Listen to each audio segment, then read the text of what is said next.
Hey y'all, welcome back to the Laid-Back Homestead. I'm Crystal, and today I wanted to do a homestead update. It's been a hot minute, but we have been working on a bunch of projects here, and I wanted to definitely do an update on my backup emergency gardens, just so we can come out, check on things, and I'll show you what projects we've been working on. And I'm actually planting out 3 more small garden beds. So let's get started. So here are our 2 WorkPro beds, and so far, so good. Everything I've planted in here seems to be doing pretty well. This guy actually got eaten down right after it got planted. You can see he took a lot of damage, but looks like it's bouncing back. Some of our zinnias. This is some more zinnias, and I believe this is the Persian carpet zinnias. Looks like we may actually have some squash. Now I have seen squash vine borer eggs on these plants that I have been picking off. So unfortunately that means they do exist in this area, and I will continue to battle that. Some guys are a little still puny. That's all right. And then interestingly enough, our tomatoes here are not staked, obviously, but they are setting some fruit. This backup garden is pretty much going to be prone to neglect because I don't live here. There's actually a decent sized one in there, as well as in there. So I'm excited. These beds are not on any type of irrigation system. They are at the mercy of my Oyas and the rain. Now we have had a decent amount of rain and storms this past week, so everything seems to be doing well. I do have a hose connected to my neighbor's well that I can come out and use, but I really only come out here once a week. So this will be interesting to see how this does once the heat sets in. I will say this, the Tabasco is finally looking better. It was quite puny for a while that it was in here. Over here, this is also another WorkPro raised bed. This one has the legs. This was our bee garden, very specifically planted out with things to help my bees. Lots of things have come up. We did a lot of seeds in here. We did a lot of direct planting in here. The only casualty that I've had so far is my English lavender, which I planted it and then we ended up with a heat wave. So that's kind of my own fault. But this other lavender is doing good. It actually had blooms on it all last week. So I am hoping to keep that going. The Latana also was blooming all last week. So I'm hoping those will bounce back. And then this is all seeds that I started. I don't know what it was because a lot of these packs were just mixed packs. So until they actually come up, I really have no idea.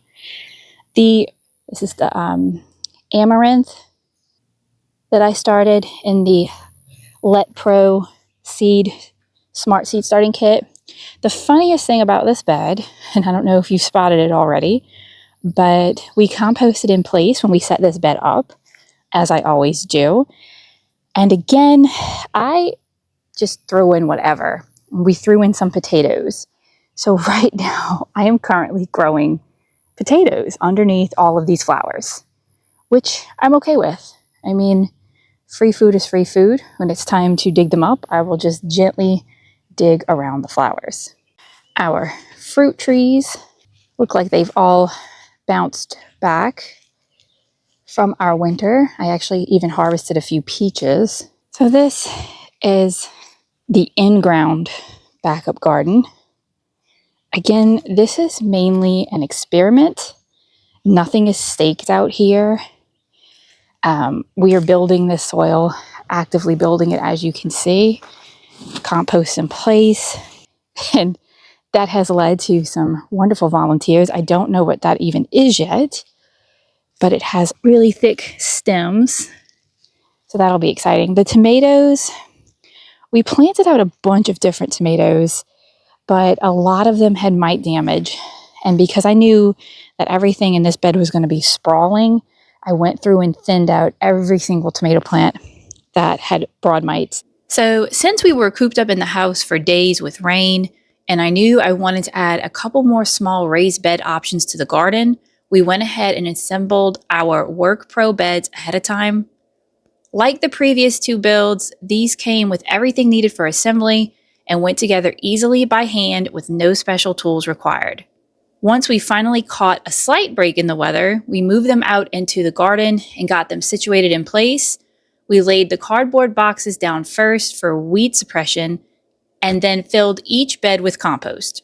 These I did not compost in place at the bottom, but that's because I'm planning on everything sprawling to our aged manure and composting in place. So the first thing I'm planting out in my rings is sweet potatoes. Now, I just buy a bag of organic sweet potatoes and plant them for the most part.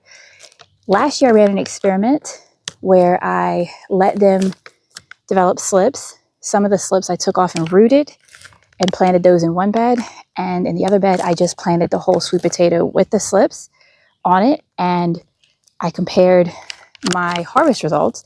So if you're interested in that video, I will link it down below. This year I'm doing things a little bit differently. I'm not even letting them develop slips on their own. I'm just going to plant the whole potato straight from the bag. Just bought these, and we'll see what we get.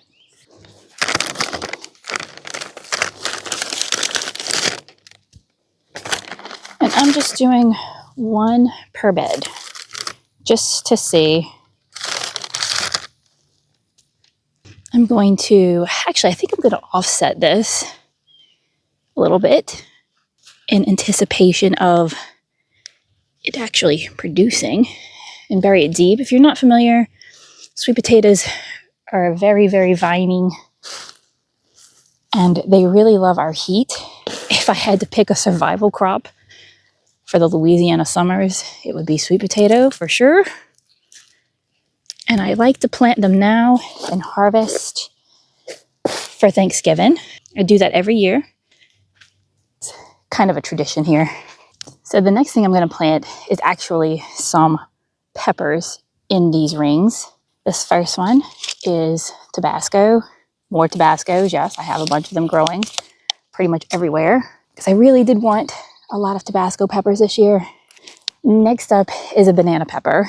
And again, smaller peppers tend to handle our heat a little bit better. So that was my thought process here. I'm wearing my husband's gloves, so these do not fit me at all. Oh, well, that's unfortunate. Gently place them in here. And the last pepper I'm planting is a Keystone resistant. This is a bell pepper variety, which I don't know how much production I'll actually get, but because it is a hybrid, I believe, this particular one, it may produce better in our heat. So the last thing I'm going to plant out in these rings is something that I hope can stand up to the squash vine borers, and that is pumpkins. And I have 3 different varieties. The first one is the Giant Atlantic. I'm just pushing them down real deep. Next, I'm going to be planting out some Casper eggplant. Ironically enough, I do own Casper eggplant seeds, but no, Casper pumpkin seeds. Not eggplant. The last one I'm planting out is new to me by Liberty Garden, and that is just called Pumpkin Connecticut Field. Got these at the local feed store. So this will be my first time growing anything from this company. Hopefully it works out. So these are the WorkPro 2x2x1 rings. Now, because I don't have my own running water out here, I did have to be strategic with where I place these. I have run out of my Oya system, so I made sure I placed these 3 at the edge of our main in-ground emergency backup garden, because we do have a sprinkler that we run twice a day, thanks to our neighbor, and this will get hit with the sprinkler so that everything can stay watered. And what's nice about a small garden ring like this is that it's really easy to fill. It doesn't cost a whole lot of money.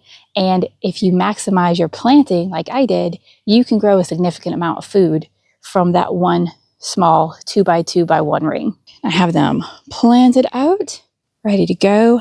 I will have their Amazon link down below in the description box, as well as the Amazon link for the raised bed and the raised bed with legs. If you're interested, those will be down below.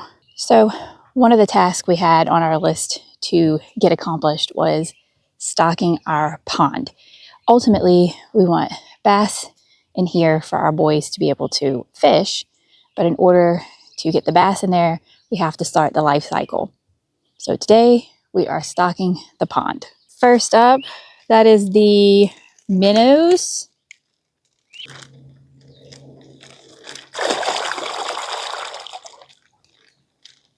All right, so now the brim. Swim away, fellas. And last but not least, the catfish. And in 60 to 90 days, we'll be back with the bass. Okay, one of the things I wanted to do, just like at home, I'm also doing on my homestead property, is putting up bird feeders away from my garden beds. I get asked all the time about birds pecking your tomatoes. If you are having trouble with that, I cannot stress enough. The only thing that has ever helped me is putting up bird baths and bird feeders away from the tomatoes. Birds don't like tomatoes. They only peck it because they don't have the resources they need and are desperate. So if you can provide some of those resources, you're a lot less likely to deal with that. And both of these feeders are from King's Yard. I will have their Amazon store linked down below. This is the last week to use our discount code, and I will have that linked down in the description box below as well. That is one wicked looking mushroom. Anybody know what that is? The last thing we're going to do today, we need to check on our bees to make sure that they are growing their colony out well. And I'm going to see if I can suit up, take y'all with me, and show y'all the queen.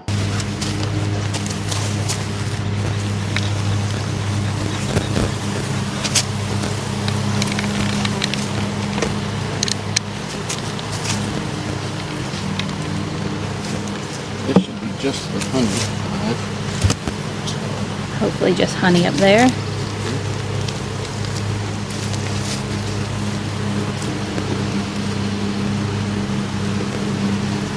Just starting to make that honey. Yeah, it's all honey. It's just not capped yet. Filling it with honey as they hatch. The little brown cells, and then that's all capped honey. Yep. The whiter side. All right, should be getting some honey. It's heavy too. Well, it looks heavy. And this is the box we were aiming to have produce honey. And our second box over there is the one we were aiming to have produce bees. And that's when they actually grew out and they're starting to cap. Okay. So that's good. That's progress. Yeah, so that's capped honey. Okay. All right. They're still filling it. They're still working. They're drawing on that side. So we don't need a box yet. Don't need a box. Huh? This one, if we can try to find the queen, that would be awesome. This one should be, she should hopefully be up top. Up to the top. Yeah, she should be in the top box. Well, one hopes. One hopes. It's all. That's all honey this side too. Honey. Okay. Honey, no babies. Honey, no baby. Okay. Which means she's probably at the bottom. Maybe. Set it to the side. I'm gonna push them down now.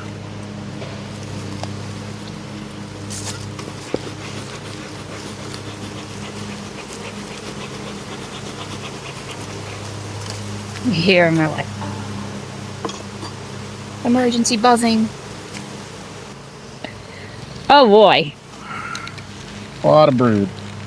Lots of A lot brood. of brood and honey on the edge. Let's see if she's on this side.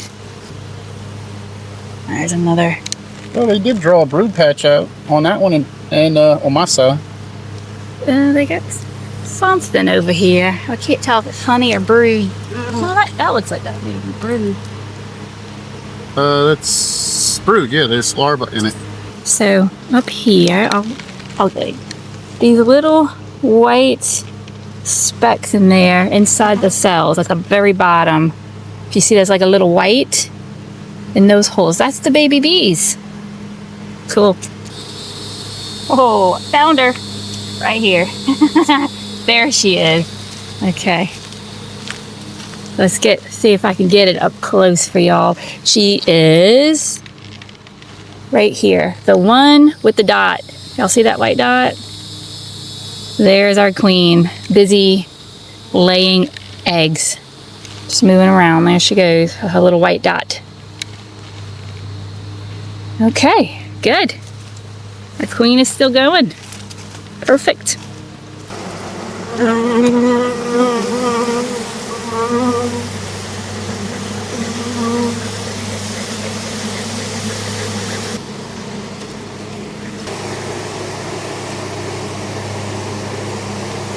Well, now that I officially smell like smoke and bees, it's time for me to wrap this video up.